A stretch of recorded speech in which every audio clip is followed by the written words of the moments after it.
Okay, going through this paper, it's going to be really important that what you do is you're honest as possible on that Google form. So where it says question 1, how did you find it? Very hard, hard, okay, easy, really easy. Just vote honestly. It doesn't matter, you're not in any trouble if you find this really hard at all. It's just really important that us as teachers can see exactly what sort of questions we're finding hard so we can plan the best possible now for the rest of the week, okay? Right then, so first question says, a business declares that in each year its office equipment depreciates. Now depreciates means it loses money, okay? Loses money. And it tells us at the rate of 18% of the value of the beginning of that year. Find to the nearest £100, so round it to the nearest hundreds, the value of the office equipment at the end of 3 years. Okay, and so we tended to do a table with this. Now it may be slightly different, the table that you're used to may be slightly different to the one I'm going to draw, but it doesn't matter as long as you're comfortable with whatever yours is, okay? So I'm going to say year here. So year 1, 18%, and then end of the year. Okay, so at the start of the year, it is worth £35,000, but I want to find 18% of it, so 18 out of 100 times by 35,000. Okay, so that's what's going into my calculator. So 18 over 100. Make sure you bring the cursor around so it's not on the bottom by here, times by 35,000. Okay, so that comes to 6,300. Now we know it loses money, so what I'm going to do now is 35,000 take away 6,300 and I get the answer 28,700. Okay. Next thing I'm going to do is say year 2, and I'm going to do 18 out of 100, but this time times by this number here, so times by 28,700. Okay, so 18 over 100 times by that number gives an answer of 5,166. So then I'm going to do the price that I know it's worth that year, take away how much money it's now worth. So 28,700, take away that answer, comes to 23,534. And then finally for year 3, I'm going to do 18 out of 100 times by this new figure here. It's 23,534.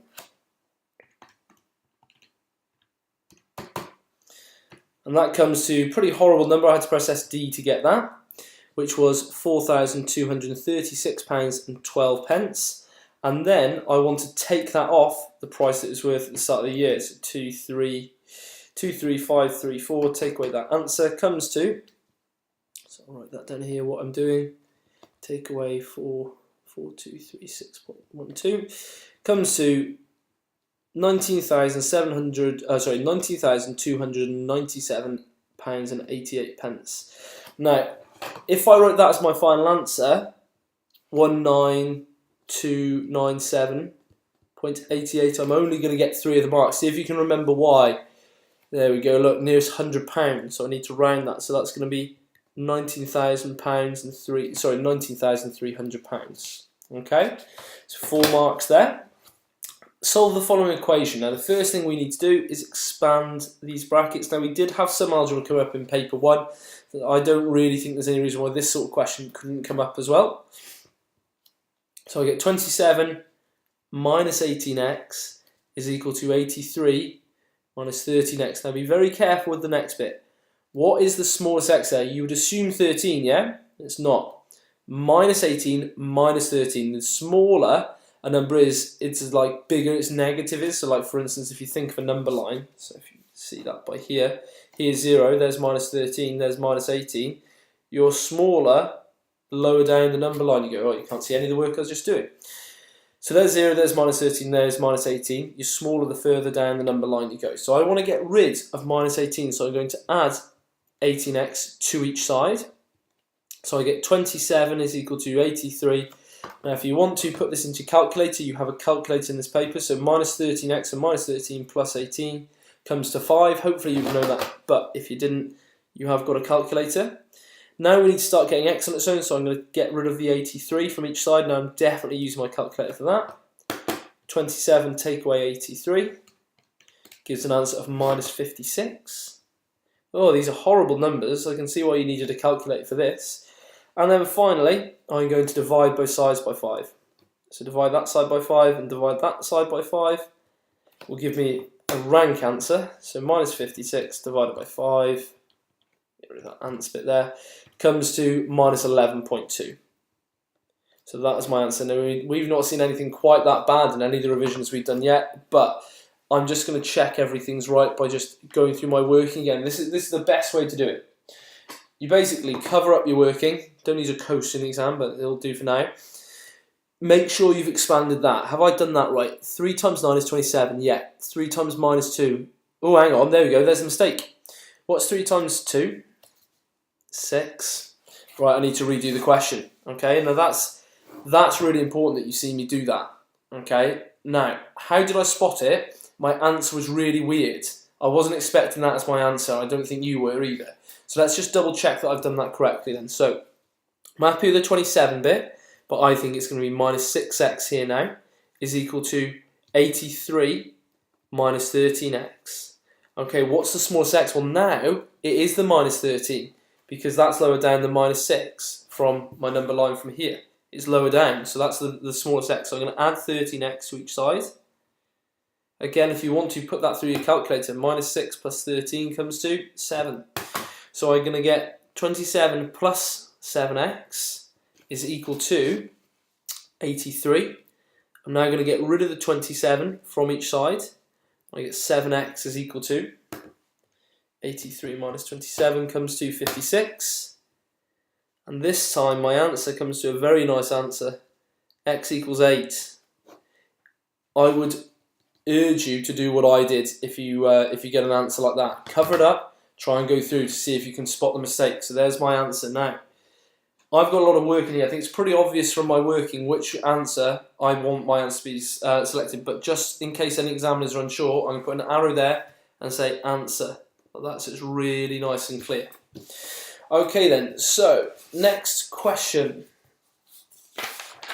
Number 2. Now, just read the question first, okay? Make sure you're doing what it says because we're very good at these sort of questions, but what we have noticed over the year is that you look at this sort of question, you see the table and you go straight in to find the mean. Just check what it's asking you. It tells us all this information here. In the duration in minutes of each of 150 phone calls recorded, the table shows a group frequency distribution of the results. And then it does say find an estimate for the mean. So that is the right thing here, but you could be asked to find a frequency diagram. You could be asked to find a frequency polygon as well, okay? So just take your time and make sure you're doing what you think is right, okay? So what I'm going to do first is I'm going to squeeze in the midpoint column here. I'm probably just going to make a little bit more space by doing it there. I'm going to call it MP for midpoint. The middle of 0 and 5, if you're lucky, you can spot it, it's 2.5. If you're not and you just don't know how to do it, you just add the two numbers together and put it over 2 and press SD and it tells you it's 2.5. So this one here, for instance, 5 add 10. So change the numbers here to 5 add 10 comes to 7.5. But I could spot that was 7.5 and I'm sure the majority of us can spot that. But if you can't, there is a way around it, okay? So don't worry too much about that. So there's 12.5, 17.5, 22.5, and 27.5. Now we're used to greying out under there so we don't accidentally add it up. That's the main common misconception here. And then I'm creating another column called midpoint times frequency. So I'm multiplying these numbers together, so that's going to be all going into my calculator. So I'll just start setting it up nicely first. So 2.5 times 36 comes to 90. 7.5 times 58 comes to 435. 12.5 times 26, 325. And then 17.5 times 18, 315. That one there I can do without a calculator. Times by 10, you just shift the numbers, so they go that way one. And then finally 27.5 times 2, again I think I know that, I think it's 55, is it? 27.5 times 2, you want the right thing in, yeah, 55. Okay, next thing you do is you add up the number of phone calls. Now it does actually tell me here there's 150. Okay, but if you wanted to, just check, especially if you've got time at the end of the exam, check that does add up to 150. The other one though, I am going to have to add up. So 90, let's do it here so you can see, 435 plus 325 plus 315 plus 225 plus 55 comes to 1445. So then to work out the mean here, say mean is equal to that number there for the midpoint times the frequency. It's usually the bigger number, but not necessarily, divided by the number of phone calls made. So then I do that answer divided by 150. Now this answer, just check it, make sure it makes sense. Now, can you see there's a dot above that head there? I don't like that number at all. I'm going to get rid of it. So I'm going to say 63333. Now if you write that, you can't possibly be wrong. It doesn't tell me to round anywhere, but I am going to round just because I think it looks messy. I'm going to say it's 9.6 to 1 decimal place. Okay? There'll be nothing wrong with leaving your answer as that, or as with the 3 with a dot on its head, as long as you remember to put the dot on its head, because it doesn't say anywhere you must round your answer to so many decimal places. Okay? Marks come in, 1 for the midpoint, 1 for doing that column there, 1 for that calculation, and then 1 for choosing your answer. Okay, so a nice 4 marks there. Okay, the next question, number 4. It says, in the diagram, ABCD is a rectangle with AB equal to 65 centimetres and the diagonal AC equal to 90 centimetres. Calculate the perimeter of this rectangle. So the perimeter is, if I put a star there, it's like me doing 1 lap of this rectangle, doing like running around it or whatever. Okay. Now I know that's 65 and I know that's 65, but what I don't know is I don't know how long that is or that is. Okay. But if I can find one, then obviously I know the other one. Okay. Now I can spot a right angle triangle here. I know 2 sides. I want to know a 3rd side. So you should know that is Pythagoras. Okay. Pythagoras, a squared plus b squared equals c squared, where c is the hypotenuse. Now I'm given C in this scenario, okay? This one could be A or B. I tend to call it B for base, but it really doesn't matter, so I'll call that A. If you are given the hypotenuse, we tweak this formula to A squared minus B squared equals A squared, or C squared minus A squared equals B squared. Like I said, the A and B don't actually matter which way round. So C squared is going to be 90 squared. Take away 65 squared will be equal to A squared. I don't know what that is, so I'll just keep calling it A. That's going into my calculator. That's going to remain as A squared, not 9 squared, A squared. Some people have picked me up on that in the past, so I'm trying to make sure it looks like an A. So I'm just literally putting that into my calculator, and it tells me it's 3875? 3875. And to get rid of the squared, I'm going to square root both sides. So I get the answer, square root of 3875 comes to, rank number. So I'm going to press SD, comes to 62. Now I am going to round that. I'm going to say that's 0.2 centimetres, but I've got to say that it's been rounded to 1 dp. Okay, so perimeter, P for short, perimeter, alright, perimeter, so we're just doing Pythag, would have been 65. Now I know that's 62, is it 62.2 centimetres? I know that's 62.2 centimetres, so the perimeter would be 65 plus 62.2 plus another 65 plus 62.2, and that's purely just going into my calculator. I'm not doing that in my head. So 65 plus 62.2 plus 65 plus 62.2 comes to an answer of 254.4 centimetres. Okay? Over the page. Now, I've actually taken off some of the marks here. I don't think we're going to like part B, but we'll worry about that after, okay? Calculate the volume of the block. To work out the volume of the block, you know from your second page it says volume equals cross-section area,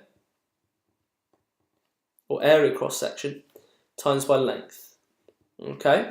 Now, I've got to work out what the cross-section is. Let me read this question. It says a uniform cross-section, there we go, that's useful, ABCD, of a solid block is a parallelogram. Now, you should know the formula for parallelogram is just base times height. Okay, it is just like our rectangle, because if I put a line down there, pick that up, plonk it over there, you would make a rectangle. Okay, so it's literally just base times height. So I know this volume, I'm going to write over here, I don't know why I started writing that, I think that's silly. Area, base times height, so the base is 10.6 times by the height, which is 8.2, and then times by the length. Now we're told here that DC, so that's the base, it's 10.6, perpendicular distance, that means height, EF is 8.2, lovely.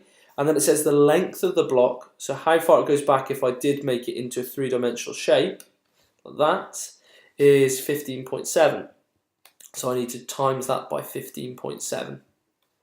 Okay, and that again is purely going into my calculator. I can't do that in my head, so don't expect you to.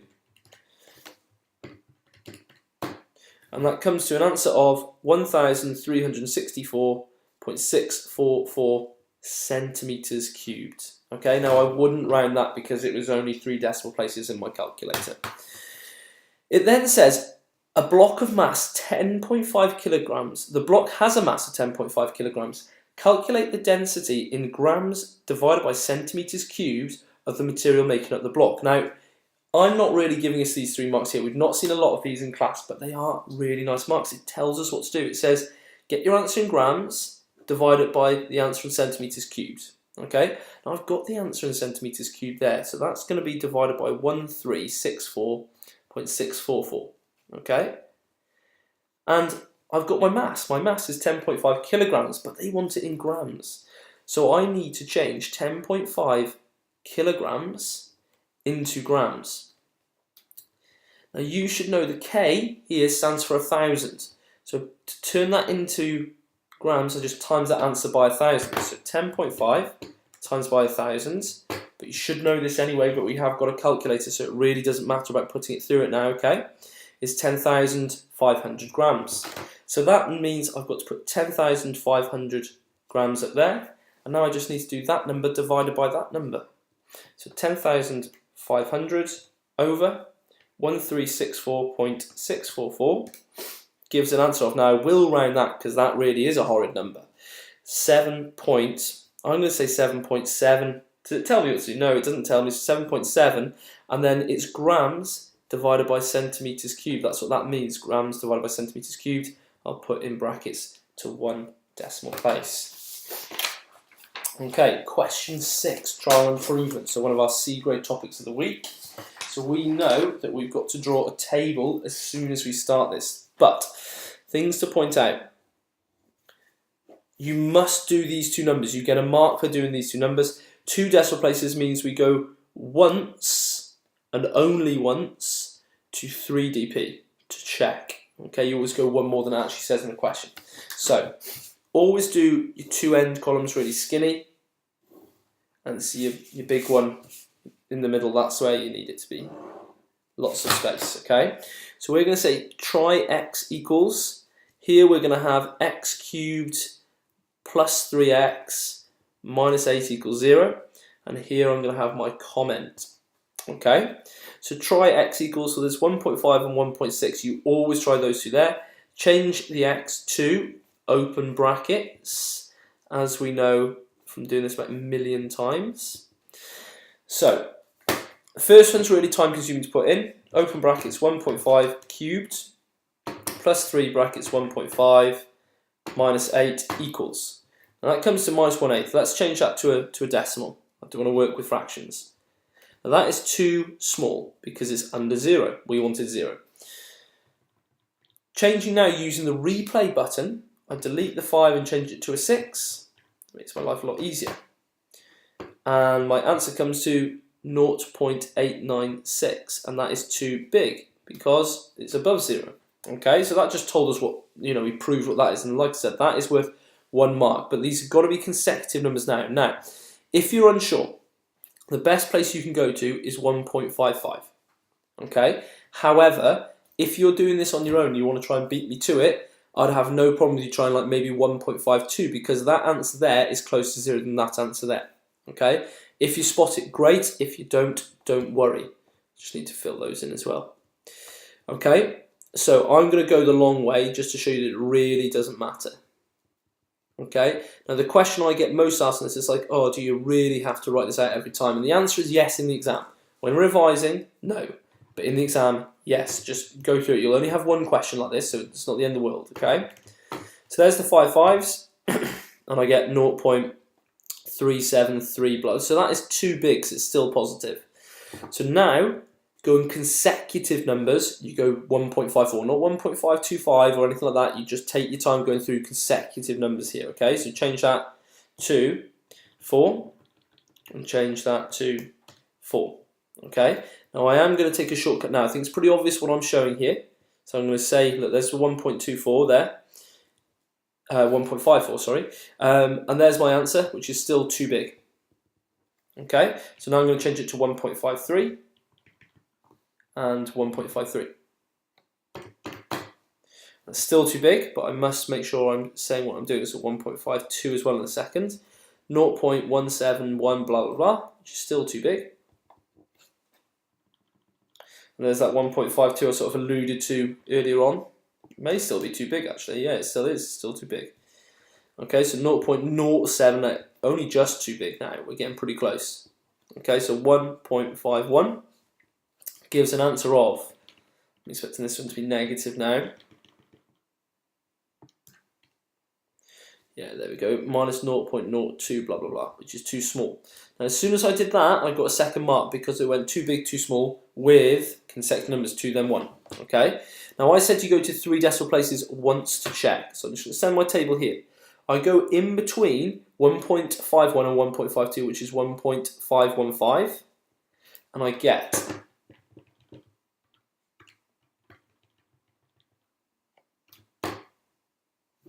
0.0222 blah blah, which is too big. Okay, but I'm going to try and show what that means. But as soon as I did that, I got my third mark. Okay, now what that means, I tried 1.51, I tried 1.52. This answer was too small, so I said, well, choose a bigger number. I already had. I tried 1.52, which was too big. Okay, so it's somewhere in between here. So what I'm doing by choosing this number here is I'm choosing bang in the middle of that. So that answer there was too big. So that's telling me try a smaller number. So that means it must be closer to that one. Okay, so I just make my final answer as x equals 1.51 to 2 decimal places.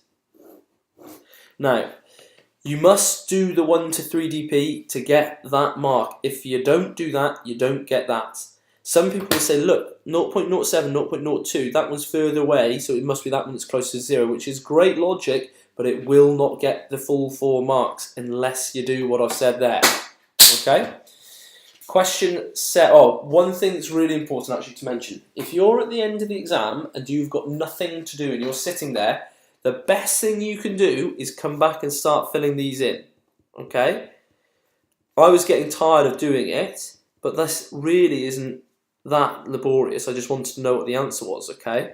It's pretty important that they're there in some respects, but if you're running out of time, it's more important you make this solution here, okay? But look, it's not taking me long to do this, and you can fast forward me as well if it's annoying. Okay? But especially if you're getting towards the end of the exam and you think, I haven't got anything to do, just go and fill these in. Look, this really didn't take me long. There we go, done. Okay? Okay, then question 7, definitely these could come up. Simultaneous equations. So, we've got to make either the x is the same or the y is the same.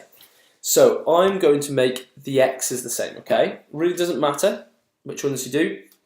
And the x's have the same signs. If they have the same signs, we're going to subtract these equations in a moment, okay? Now, I've just done the wrong thing here. I'm supposed to times by the opposite number there. So, let me try and change that again. Times by 2, times by 5. So I create 2 new equations, which I'm going to call 3 and 4. I'm going to call these 1 and 2. So doubling everything here gives me 10x plus 8y comes to minus 12. And this one's going to give me 10x, and then it's going to give me plus 30y is equal to 65. Okay? Now, choose the one with the biggest y's in here. These 10x's, when I subtract, because they have the same sign I'm going to subtract, are going to cancel out. I'm going to do the biggest one, take away the smallest one in terms of y numbers. Okay, so 4, take away 3. So that's going to give me 30y, take away 8y, is going to give me 22y.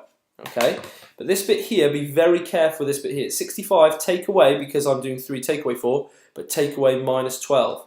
Okay, so put it into your calculator if you need to, comes to 77. There's a reason why it comes to 77. And that reason is because I really add on a negative, don't I? If I take away a negative, it's like adding it. So y is going to be equal to a number in a second. So y is equal to 77 divided by 22, which comes to 3.5. We don't normally get decimals there, but it feels right to me, okay? So I say sub y equals 3.5 in, choose 1 or 2, don't like the negative in 1, I'm choosing 2. So I'm going to get 2x plus 6 lots of 3.5 is equal to 13. So 6 lots of 3.5 comes to 21, so that is 2x plus 21 equals 13. Take away 21 from each side, 2x equals 13, take away 21, I'm running through the calculator, comes to minus 8, and then divide both sides by 2, x is equal to minus 4. Okay, question 8, we've not done a lot of standard form either, but definitely something that you can run through your calculator here, okay? I'm just going to literally write it in exactly as that looks there. 3.7 times 10 to the power of minus 5, close my brackets, okay? Times by brackets 8.2 times 10 to the power of minus 6. Close my brackets, so that's literally all you've got to do to pick up a mark here. Now, it's even gone and given us the answer in standard form. Ordinarily, I'd be surprised if it did that, okay? But if you write down whatever the answer is in your calculator, you will get one of these 2 marks that are available. So times by 10 to the minus 10, okay? This one here, again, I'm just doing exactly as it looks. So brackets 5.46 times 10 to the power of 4. Close my brackets, divided, open brackets, 8.4 times 10 to the power of 8. Close my brackets, and there we go. That's much more what I'm expecting. So when I press, when I press SD, it's actually put it in standard form again for me. Okay, it doesn't usually happen. You usually have to put it in standard form yourself there. Okay, but as long as you write down the number in your calculator, even if it was that, you'd still get a mark there, okay, or you should do. Press SD and certainly write down the decimal, okay, and if you can get the next mark from there, you know how to do that bit, great, but if you don't, it's not the end of the world. You can still pick up 2 pretty nice marks there. Okay, and question 9. Now, my gut feeling is part B isn't coming up because something very similar came up in your paper 1. Okay, but certainly this one here, some people like to write the word FOIL down. I was working with some of you on Thursday, you like doing that. I like to go and draw these arrows to help me remember to multiply both bits. It's however it works for you, okay? Some of you don't need my help here. X times x is x squared.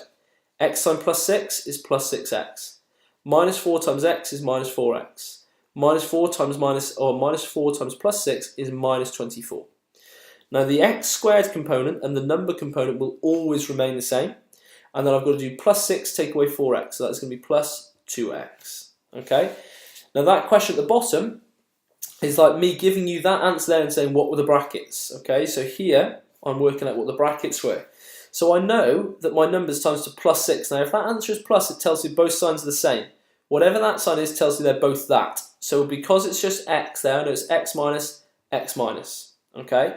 So now we've just got to pick a pair of numbers. I know they're both minuses, and I'm thinking of all the numbers that times up to 6. So that's up 1 and 6, 6 and 1, 2 and 3, 3 and 2.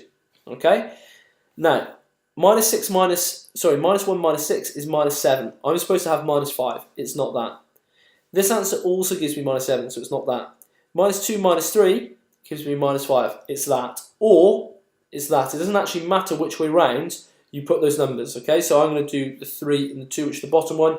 It really doesn't matter. You will get the marks either way round if you get that bit. Okay, and starting to get towards the end of what I think are doable questions for us here.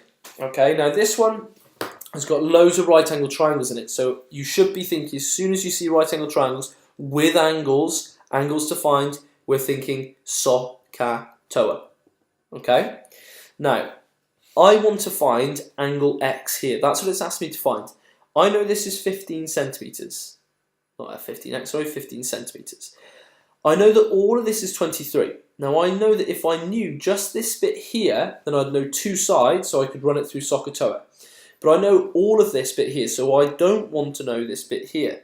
Now, I don't know how long that is. But if you look here, I've got an angle and a side, and I want to find that side. Now that angle there, we think of a cannon shooting a cannonball over there. Cannonball over there is what we call the opposite side.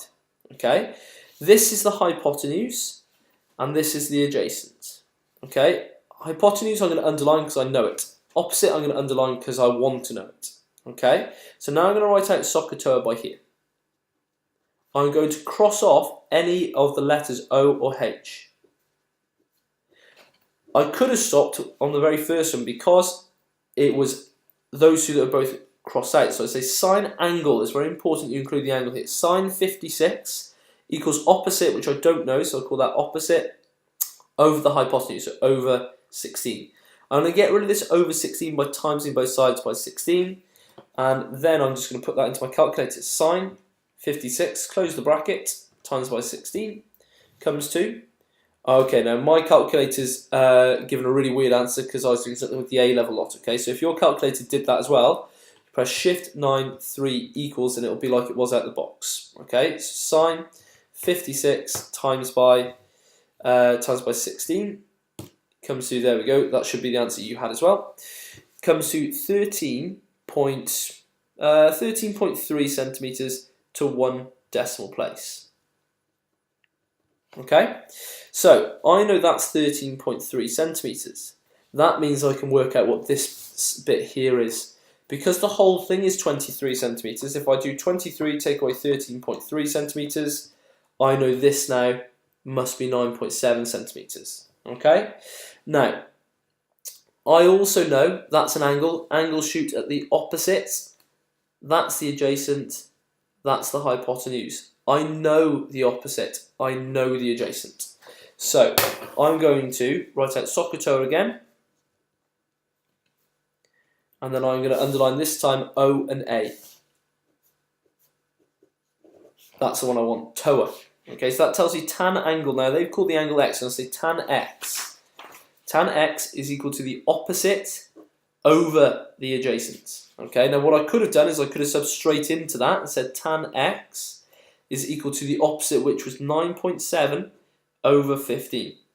Now, we do something special. If you've got both sides, you do something special with tan. You do tan minus 1 to both sides, okay, to get what the angle is.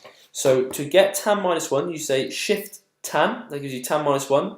We're going to do 9.7 over 15.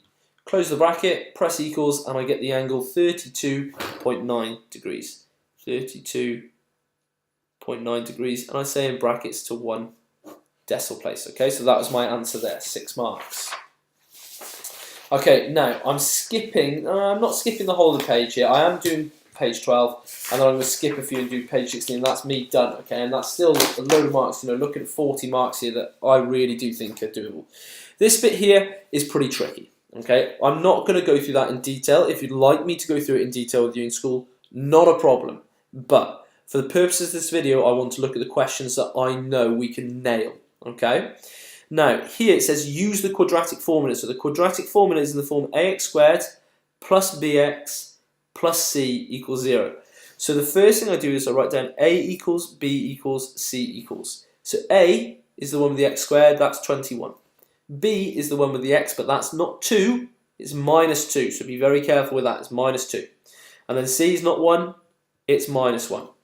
Going to the front of the exam, you're expected to write out this formula, so that's effectively what I'm doing here. Minus b plus or minus the square root of b squared minus 4ac all over 2a. You do not need to remember that, you just need to know how to use it. We are going to change all the letters for open brackets.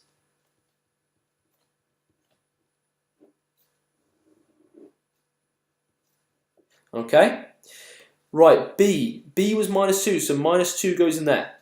B again, minus 2 again then. 4. A was 21, C was minus 1. And then A, minus 1 there. No, it's not. A is 21, sorry. There you go, well saved. That's good work, isn't it? We're loving that. Yeah. Okay, so what I put into my calculator, once I add this, once I subtract it, so I like to say plus and minus, and you say x equals, the answer is x equals to whatever comes out of the calculator, okay? So I press fraction button first, minus brackets, minus 2, close brackets, plus, I'm doing the plussing bit first, okay? You can do the minus bit first if you want, it's up to you. Minus 2 brackets squared, the squared is outside the brackets, make sure it is outside the brackets, you change just the letters for brackets. Minus 4, brackets, 21, close brackets, and then open brackets, minus 1, close brackets. use the replay button, come down to the bottom, 2 brackets, 21 there. Equals, SD it, there's my first answer, and it wanted it correct to 2 decimal places. So that answer to 2 decimal places is 0.27 to 2 dp. I do not write all of that out again. I use the replay button and press right. If you press right, you don't have to go the whole way through this fraction again like this. Okay, I'm pressing equals again and then pressing right, and I can get pretty close to that plus sign, and I'm deleting it and change it to a minus. Press equals, press SD, and I get minus, I make that 0.18, so be careful there. Minus 0.18 again to 2 decimal places. Okay, 3 marks there that we can do there, you know, A grade marks we're talking now, okay? Last question, okay? Now, did histograms come up? Let me just do a quick check before I do that, okay? I think these might have come up, but I might be wrong as well. Right, did histograms come up? See them? No, I didn't see them, that's why I left it in, okay? Right, histograms. If you get these, great. If you don't worry. You're talking question 17. It's not going to be as easy to say, use the histogram to work out how many telephone calls were made in the direction. Say, oh, it's 1 and 2 and a bit and 3 and a bit. It's obviously not going to be that at question 17, okay? You have to know a formula here. That formula is frequency density is equal to frequency divided by class width, okay? Now, we're asked to work out how many phone calls made. So how many phone calls means we want frequency on its own. So to get rid of the class width, the divide by class width, I times both sides by class width, and I get frequency density times by class width is equal to frequency. Okay, so this is great if you remember that. If you don't worry, it's not the end of the world. It's only 3 marks right near the end, but if you do, it's 3 big marks that could push you into that C grade, okay? So frequency density here is 1. The class width goes from 0 to 10, so I'm going to do 1 times by 10, which is 10 people in that bar. Okay, so that was 1 times 10. Now this one here, I've got to read the scale. Now the scale is going up in 0.1s, okay? So that is 2.9, 2.8 I make it. 2.8, and it is a class width of 5, so I need to do 2.8 times by 5, and that's going into my calculator. 2.8 times 5. That comes to 14, so there are 14 people in that bar there. This bar comes to 3.4, so it's going to be 3.4. Can't write this down now. I could write it down here, I suppose. 3.4 times by. Now that is also a bar width of 5. So 3.4 times 5. And that comes to 17. So there's 17 people in that bar. So there's more people in that bar. That makes sense, doesn't it? You know that it's bigger. Okay, so that comes to 17. This bar here goes to 6. And it is also 5. Now I can do that one in my head. So that comes to 30. And then this one here is 2.8 again. Now that's the same bar, isn't it? So that must be 14 as well. Okay, and then this bar here comes to 1.5, but look, it's a much bigger bar, it's times by 10, okay, it's a much bigger width, so 1.5, and again 1.5 times 10 you should know, but if you don't know, run it through the calculator, that comes to 15, so that area there should be slightly bigger, okay, that's because it's got more people in it, okay, it looks like it's got a bigger area to me, okay. Finally, to work out the total number of people, it is going to be 10 from that bar there, plus 14, plus 17, plus 30, plus 14, plus 15. And that is firmly going through my calculator, okay? Don't do that in your head. There's no point in the calculator paper. Even if you can do it, great. Check it. Make sure you're right using the calculator, please. That comes to exactly 100 people, okay? Now, the next question I'm not going to bother going through, okay? It says about the median. And by all means, you say the median is the 50th person. But from there, it's quite tricky from there, okay? If you get these 3 marks are very doable. The other ones, maybe not so. But by all means, I'm not saying you can't do them. If you want to ask me in school, that is fine, okay? I hope that's been useful. Good luck with the rest of your revision.